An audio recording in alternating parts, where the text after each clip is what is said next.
언제나 수많은 유행 속에서 살아갑니다. 유행과 무관하기도 어렵지만 유행을 적절히 따라가는 것도 쉽지 않은 일입니다. 유행을 지나치게 앞서가면 아방가르드가 어쩌니 하며 비난받기 십상이고, 조금 뒤처진다 싶으면 촌스럽다느니 멋을 모른다느니 하는 말을 듣기 쉽죠. 그러니 유행을 좀 아는 사람이 되려면 타이밍이 참 중요합니다. 그런데 타이밍만큼이나 중요한 것이 또 하나 있습니다. 유행을 따르는 데서 오는 고통을 얼마나 참을 수 있느냐 하는 건데요. 오늘은 멋을 위해 고통도 참아야 했던 조선의 남성들에 대해 이야기해 볼까 합니다.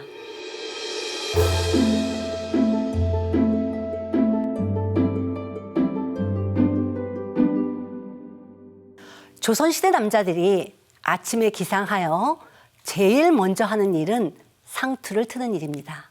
상투는 머리카락을 끌어올려 정수리 위에서 틀어서 감아 묶는 정리 방법인데요. 조선에서 남자가 상투를 트는 것은 성인이 됐음을 상징하는 것이지요. 상투를 틀기 위해서는 먼저 머리를 빗는 일부터 시작합니다. 머리를 빗을 때 쓰는 빗은 얼레빗과 참빗 두 종류가 있는데요. 얼레빗으로 일단 헝클어진 머리를 살살 빗겨 가지런히 한 다음, 참빗으로 삐죽삐죽 삐져나온 머리를 정리하고 기름을 바릅니다. 이제 본격적으로 상투를 틀어야 하는데요. 이때 중요한 것이 상투의 크기입니다. 가장 적절하게 생각한 상투의 크기는 높이 5에서 8cm, 직경 2.5cm 정도인데요. 달걀 하나와 비슷한 크기죠. 조선 사람들이 상투를 알이라고 부른 것도 그 크기에서 유래된 것인데요. 이런 크기의 상투를 만들기 위해서는 머리숱이 관건입니다. 그래서 머리숱이 많은 사람은 숱을 치기도 했는데요. 가장 좋은 방법은 상투를 틀어야 하는 곳의 밑에 있는 머리숱을 미는 것입니다. 그런 다음 주변 머리를 걷어 올려 묶어줍니다. 그리고 나서 상투의 크기를 가늠해 그 길이만큼 돌려 감은 뒤 남은 머리카락 끝으로 상투 밑부분을 감고 남자의 비녀인 동곳을 꽂아 마무리하는 거죠.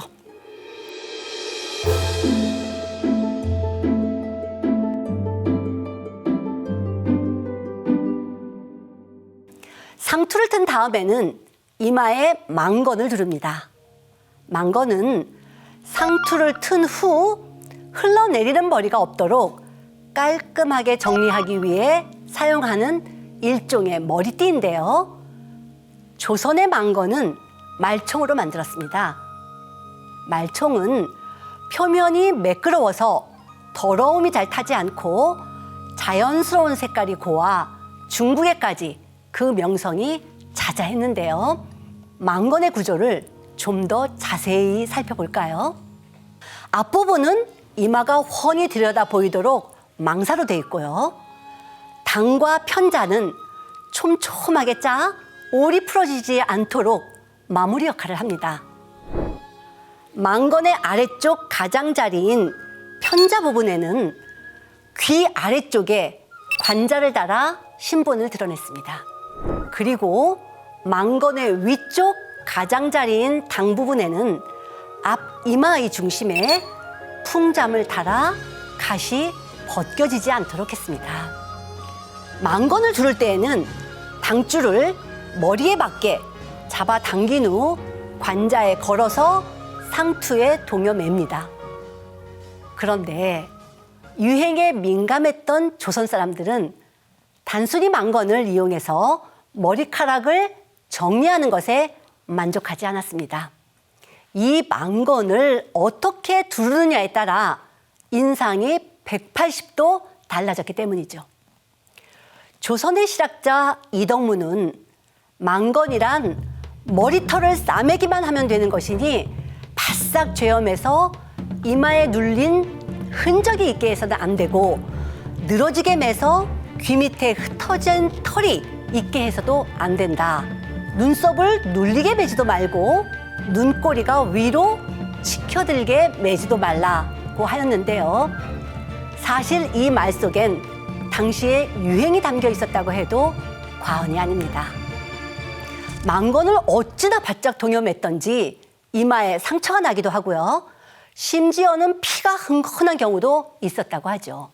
지금 보시는 그림은 조선 후기 문인 화가인 약산 강희호의 초상인데요. 망건을 어찌나 단단히 둘렀는지 망건의 편자와 당 부분이 눌려 이마 아랫부분이 움푹 들어가 있고 눈썹 꼬리도 살짝 올라가 있습니다. 또 다른 초상에서도 비슷한 모습을 찾아볼 수 있는데요. 조계, 조두, 조강, 삼형제를 반신상으로 그려 하나의 화폭 안에 담은 조씨 삼형제 초상입니다. 제일 오른쪽에 그려져 있는 막내 조강의 모습을 보면 망건이 일직선이 아니라 완만한 산 모양을 하고 있습니다. 앞은 높고 뒤는 낮아서 마치 범이 쭈그리고 앉아있는 모습과 비슷하다 하여 이를 호좌건이라고 했습니다. 그런데 이렇게 단단히 조여맨 망건은 편두통을 불러오는 경우가 많았습니다. 점잖은 체면에 인상을 쓰고 있을 수는 없으니 고통을 완화할 수 있는 방법을 찾아야 했는데요. 그것이 바로 살적미리입니다.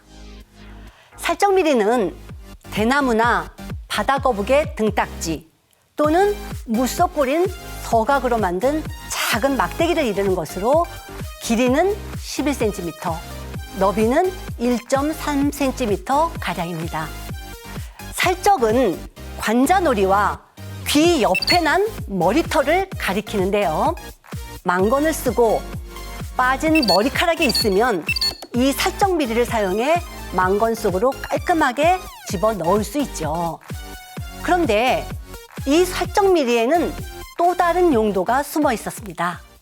바짝 쬐은 망건으로 인해 편두통이 왔을 때 이 살적미리를 망건 속으로 밀어넣어 슬쩍 망건을 들었다 놨다 하면 통증이 조금 해소되는 효과가 있었죠. 그런데 왜 이런 방법까지 써가면서 망건을 단단히 조여맸던 걸까요?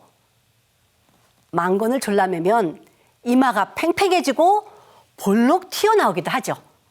또 눈썹이 살짝 올라가면서 얼굴 표정이 전체적으로 긴장되고 젊어 보이는 효과도 있습니다.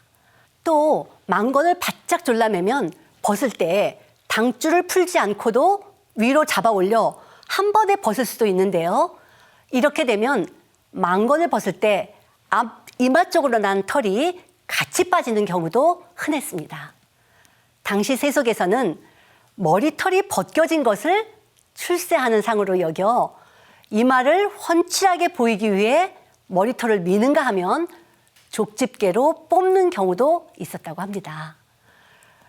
그런데 망건을 잔뜩 조여맸다가 위에서 뽑듯이 벗겨내면 머리털이 뽑히는 경우도 많았으니 멋도 내고 관상도 좋게 만드는 일석이조였다고 할 수 있겠죠. 편두통이 생길 정도로 망건을 단단히 조여맸던 조선 남성들.